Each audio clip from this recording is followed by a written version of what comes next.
मगर अल्लाह ताला के फजलो करम से मुझे उसकी ज़रूरत नहीं। हज़रत आप कुछ भी कहें, मैं अपने आप को आपकी गुलामी में दे चुका हूँ। जब कभी भी आप मुझे तलब फरमाएंगे या मैं आपके पास आना चाहूँगा तो हाज़िरी दूंगा। खैर, किसी मेहमान को आमद से नहीं रोका जा सकता, अलबत्ता तुम मेरी तरफ से किसी तरद्दुद का शिकार न होना। यह था आलिजा और बाबा अदरीस का किस्सा, जिसके तहत आलिजा बाबा अदरीस तक पहुंचा था और फिर एक दिन अपनी नेक नफ्सी के तहत बाबा साहब ने आलिजा को उसके अहद से आज़ादी दे दी थी। लेकिन ये आज़ादी खुद आलिजा के लिए बेहतर नहीं साबित हुई थी। बस कुछ अवामिल ऐसे होते हैं जिन्हों की नगरी के भी, और उसी से राजगंदल को कामयाबी हासिल हो गई थी और आलिजा मनकारी की मदद से जाल में फंस गया था। बाबा अदरीस ने मसलियतन अपना घर छोड़ा था, लेकिन अब वो यहाँ रहने के आदी हो गए थे। बीवी बच्चे भी खुश थे। उन्होंने कभी अपने कब्जे में होने वाले जिनसे कोई फायदा नहीं उठाया था।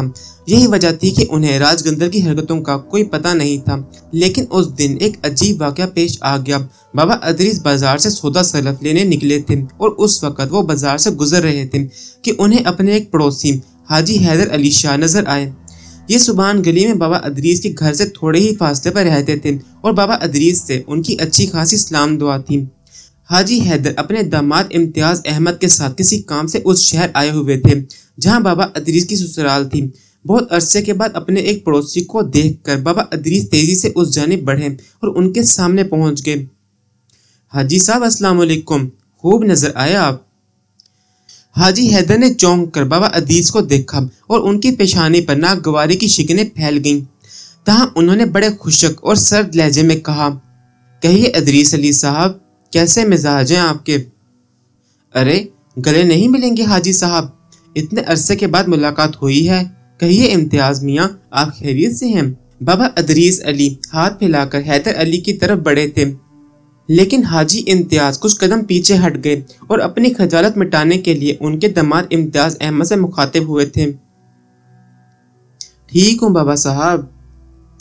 ये हैदर अली को क्या हो गया? लग रहा है मुझसे कुछ नाराज है। ओह, मैं समझ गया किस बात पर नाराज होगे। मुझे माफ करना अदरीस अली। हाजी हैदर ने बाबा अदरीस की बात दरमियान में काटते हुए कहा, तुम अब वो नहीं रहे जो थे। मुझे माफ करना। बस्ती वाले तुम्हारे बारे में जो जुबान बोल रहे हैं वो सभी जानते हैं। ये अल्लाह की देन है, जिसे चाहे इज्जत दे और ईमान दे और जिसे चाहे रास्ता भटका दे। चलो इम्तियाज, हाजी हैदर ने अपने दामाद से कहा और बाबा अदरीस हक्का बक्का रह गए। हाजी हैदर की बातें उनकी समझ में नहीं आई थीं। वो तेजी से आगे बढ़े और हाजी हैदर के सामने पहुंच गए। भाई मेरी बात तो सुनिए हाजी साहब। जी फरमाइए। आपका ये रवैया मेरी समझ में नहीं आया। किस बात पर नाराज हैं आप? मुझे बताइए तो सही। देखो, माफ करना अदरीस अली, अल्लाह ताला के फजलो करम से तुम्हारा पड़ोसी होने की हैसियत से मैंने या मेरे अहल खाने ने तुमसे कभी कोई काम नहीं लिया, लेकिन मुखलिसाना तौर पर तुमसे मिलता भी रहा और तुम्हारी इज्जत भी की। अब जो कुछ बस्ती वाले तुम्हारे बारे में कह रहे हैं, मैं जुबान खलक को निकारा खुदा समझता हूँ। भाई, मैंने सारी जिंदगी सादगी से गुजारी है और अब भी सादा ही रहना चाहता हूँ, इसलिए मुझे माफ करना। मैं किसी भी ऐसे शख्स से राब्ता नहीं रख सकता जो बदनाम हो गया हो। आओ इम्तियाज। हाजी हैदर एक बार फिर अपने दामाद को इशारा करके आगे बढ़ गए और अदरीस अली हक्का बक्का खड़े रह गए। उनकी निगाहें हाजी हैदर का ताकुब करती रहीं। उन्होंने देखा हैदर अली का साया थोड़ी ही दूर चलकर भीड़ में एक तरफ खिसक गया था। हैदर अली की बातों ने उनको सख्त परेशान कर दिया था। उन्होंने गर्दन हिलाई और वहां से आगे बढ़ गए। बाजार से जो सौदा सलफ खरीदना था वो खरीदा और सामान का थैला लटकाए उलझे हुए अंदाज में वापस चल पड़े। थोड़ी ही दूर चले थे कि किसी ने पीछे से आवाज दी, बाबा साहब। उन्होंने पलट कर देखा तो हैदर अली का दामाद इम्तियाज अहमद था। बाबा अदरीस ने सवारिया निगाहों से इम्तियाज को देखा और बोले, कहिए इम्तियाज मियाँ, खैर खैरियत तो है? आपसे कुछ बातें करनी है, कहीं बैठने का इंतजाम कीजिए। मेरा घर तो यहाँ से काफी दूर है, वो सामने चाय खाना नजर आ रहा है। वैसे भी तुम इस शहर में मेरे मेहमान हो, आओ मैं तुम्हें चाय पिलाऊं। जो बात कहनी है वहीं बैठकर कह देना।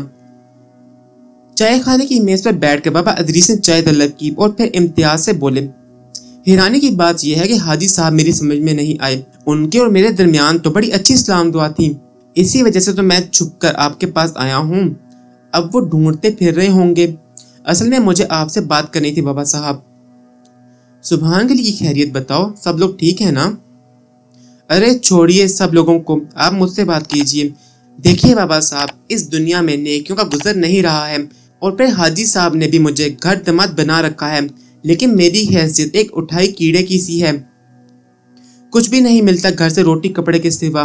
बेगम साहिबा अलग मेरी बेइज्जती करती रहती हैं, ये कहकर के मैं सास ससुर के टुकड़ों पर पल रहा हूँ। अब देखिए हाजी साहब के कहने से माँ बाप को छोड़ दिया, दूसरे भाइयों ने खूब भड़काया तो अब्बा ने मुझे आग कर दिया, अखबार में खबर छपवा दी। चलिए वो भी बर्दाश्त कर लिया मैंने, ये सोचकर कि हाजी साहब भी मेरे बाप की जगह पर हैं। अकलौती बेटी के लिए उन्होंने मुझे शोर पसंद किया है, तो चलो मेरी इज्जत भी करेंगे। मैं घर में आते ही बाप बेटी ने इस तरह आंखें बदल ली कि क्या बताऊं। और अब मैं भी खुद गर्ज हो गया हूँ। जमीला जय भाड़ में, मैं तो अपने लिए एक अच्छी जिंदगी चाहता हूँ। माँ बाप को छोड़ा, याद आते हैं मुझे, मना लूंगा उन्हें, मगर हाजी साहब के कारोबार पर मेरा कब्जा होना चाहिए। बाबा अदरीस साहब, ये काम आप करेंगे मेरा? क्या? बाबा अदरीस उछल पड़े। हाँ हाँ, बस कह दिया मैंने, ये काम आपको ही करना होगा। मेरे लिए ऐसा कोई तावीज करें कि हाजी साहब की अकल चौपट हो जाए, कागजात मेरे हवाले कर दें और खुद अल्लाह अल्लाह करें, या फिर पागल हो जाएं। बहुत जी लिए दुनिया में।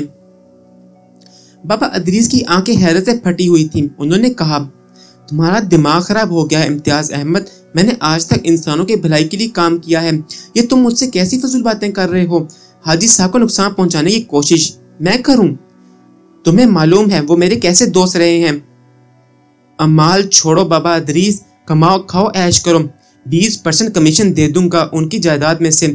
सोच भी नहीं सकते तुम कि 20% कितना कमीशन बनेगा। और जहां तक पारसा बनने की बात है बाबा साहब, तो इन दिनों आप जो कुछ कर रहे हैं वो सबको मालूम है। क्या कर रहा हूं मैं भाई? मैं तो मेहनत मजदूरी कर रहा हूं। तो हम भी तो आपसे मजदूरी ही करा रहे हैं। आपने लोगों को न जाने क्या क्या कुछ दे दिया है। वो ससुरा शिकन पहलवान शोर मचाता फिर रहा है कि आपने उसे माया दे दी और उसका बेटा और बहू छीन ली। आप ऐसा करो कि मुझे भी किसी माया का पता बता दो, वो माया मेरा ससुर और बीवी छीन ले। औलाद तो मेरे पास है नहीं कोई। तुम्हारी बकवास का एक लफ्ज भी मेरी समझ में नहीं आ रहा इम्तियाज अहमद। अरे छोड़ो, काहे को नखरे कर रहे हो बाबा साहब? अब तुम वो तो नहीं रहे जो पहले थे। सुभान गली में हर घर में तुम्हारे बारे में चर्चे हो रहे हैं कि अब तुमने दूसरे धंधे शुरू कर दिए हैं। कैसे धंधे मियाँ? काले धंधे, सीधी सीधी बात करूं। इम्तियाज अहमद बेटे देखो, मैं तुम्हारा बुजुर्ग हूँ, मुझसे बदतमीजी के बगैर मुझे सूरत हाल बताओ। देखो जी, हम क्या सूरत हाल बताएं? आप ये बताओ, आप तावीज घंटे करते हो ना पैसों के लिए? पहले आप किसी से कुछ नहीं लेते थे, लेकिन अब खुफिया तौर पर माल भी वसूल करते रहते हो। बीवी बच्चे आपने इधर छोड़े हुए हैं और उधर आपने सारे चक्कर चलाए हुए हैं। मैंने तो खैर अंदर से आपका घर नहीं देखा, लेकिन लोग कहते हैं कि आपने अपने घर को भी भूत खाना बना रखा है। बाबा अदरीस मेरा काम कर दो, आप देखना आपके वारे न्यारे हो जाएंगे। क्या तुम्हें इस बात का इल्म है कि हम सुभान गली में नहीं रहते? अरे तो क्या सातवें आसमान पर रहते हो? परसों तरसों ही मैंने तुम्हें तुम्हारे घर से निकलते हुए देखा था। क्या? हाँ बिल्कुल सही बात कह रहा हूँ। बाबा अदरीस परेशान निगाहों से इम्तियाज अहमद को देखते रहे, फिर बोले, जो कुछ तुम कह रहे हो मेरी समझ में बिल्कुल नहीं आ रहा। क्या तुम्हें इस बात का इल्म है कि मैं एक तवील अरसे से इस शहर में रह रहा हूँ और बहुत अरसे से सुभान गली नहीं गया हूँ? तो घर में क्या तुम्हारा भूत रहता है? रहता होगा बाबा, तुम जैसा सड़क छाप बाबा कोई भी चक्कर चला सकता है। बहरहाल मेरी बात किसी से मत कहना, वरना अच्छा नहीं होगा। मेरे पास भी 4-6 छठे हुए बदमाश हैं, कर्या करम कर देंगे तुम्हारा। और अगर मेरा काम करना हो तो 1-2 दिन बाद मैं तुम्हारे घर का चक्कर लगाऊंगा, मुझे बता देना, सारी तफसील तुम्हारे सामने रख दूंगा। क्या समझे? लो चाय के पैसे भी मैं ही दे रहा हूँ। इम्तियाज अहमद ने जेब से पैसे निकालकर मेज पर रखे और अपनी प्याली की चाय हलक में उंडेली और वहां से बाहर निकल गया। और बाबा अदरीस सख्ते के आले में बैठे रह गए थे। बहुत देर तक वो इसी तरह बैठे रहे, फिर चौंके, चाय के पैसे अदा करके सामान उठाया और बाहर निकल गए।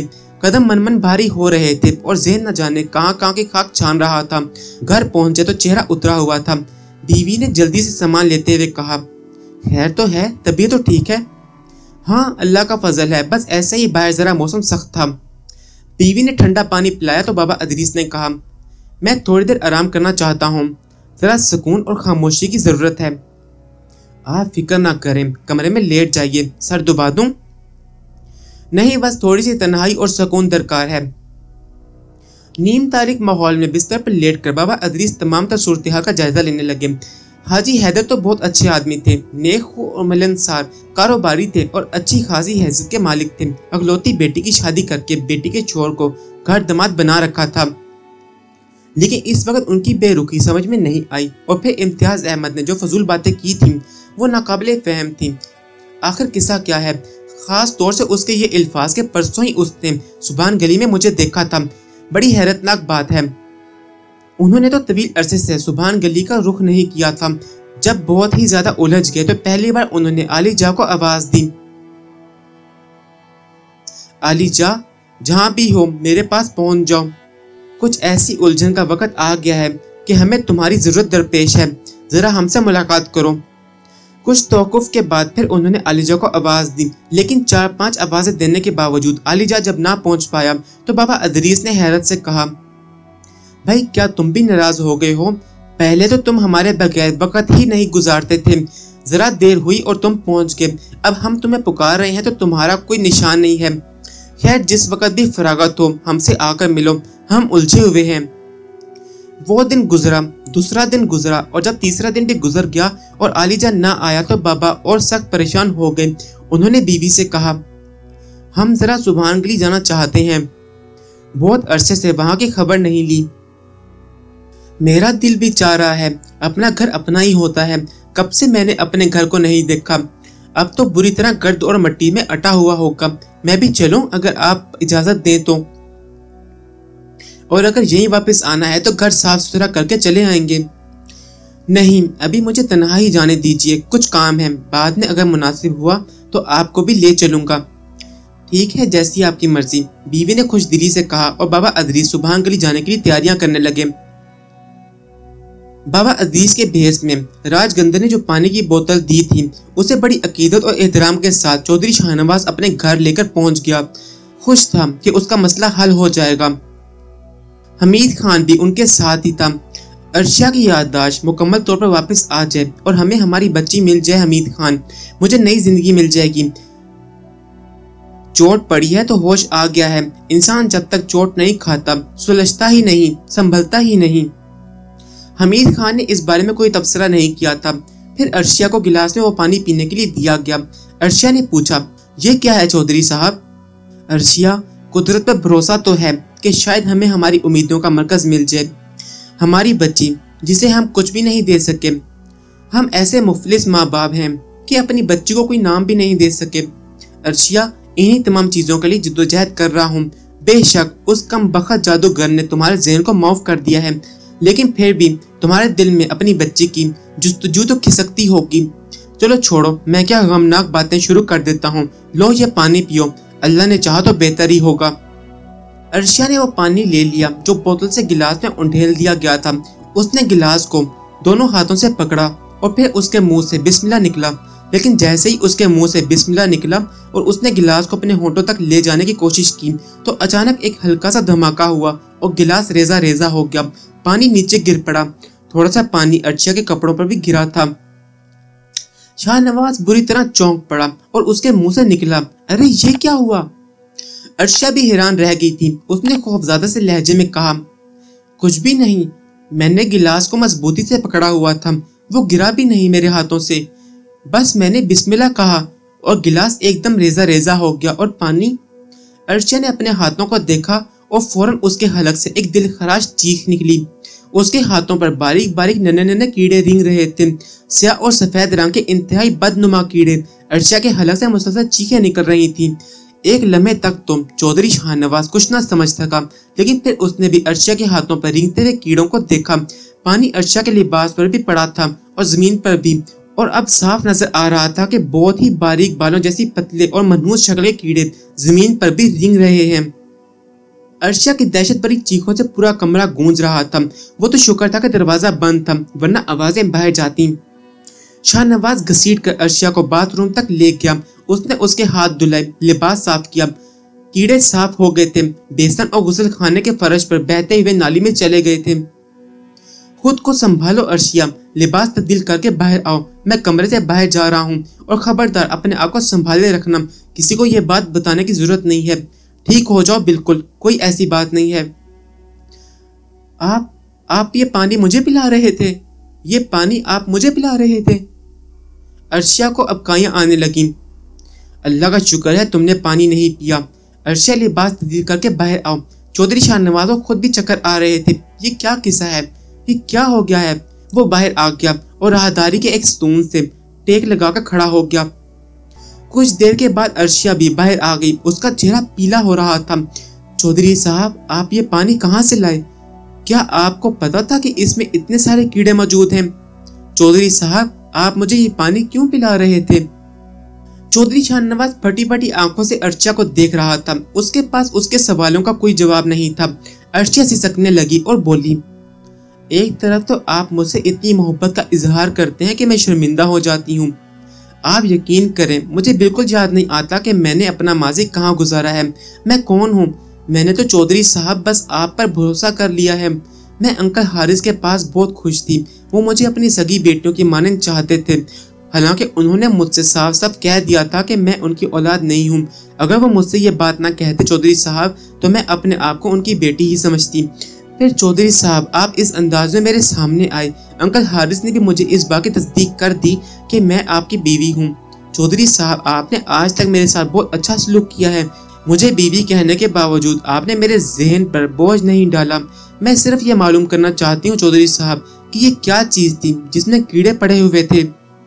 ارشیا، یقین کر لو کہ میں اس پانی سے اتنا ہی لا علم ہوں جتنی تم، لیکن ایک بات کا تم سے وعدہ کرتا ہوں کہ اس حقیقت کو معلوم کر کے رہوں گا اور تمہیں تفصیل بتاؤں گا۔ اللہ کا بہت بہت شکر ہے کہ پانی تمہارے حلق میں نہیں اترا۔ ہائے، میں تو مر جاتی اگر اتنے سارے کیڑے میرے جسم میں اتر جاتے۔ اللہ کا شکر ہے تم نے بسم اللہ کہہ کر یہ پانی اپنے ہونٹوں تک لے جانا چاہا تھا۔ سارا کام الٹا ہو گیا، اللہ کے نام نے اس غلاظت کو تمہارے سینے تک نہ پہنچنے دیا۔ واہ، قربان اس ذات باری تعالیٰ پر، لیکن یہ جو کچھ ہے اس کی تفصیل میں معلوم کر کے رہوں گا۔ تم بالکل فکر مند نہ ہو، آرام سے وقت گزارو۔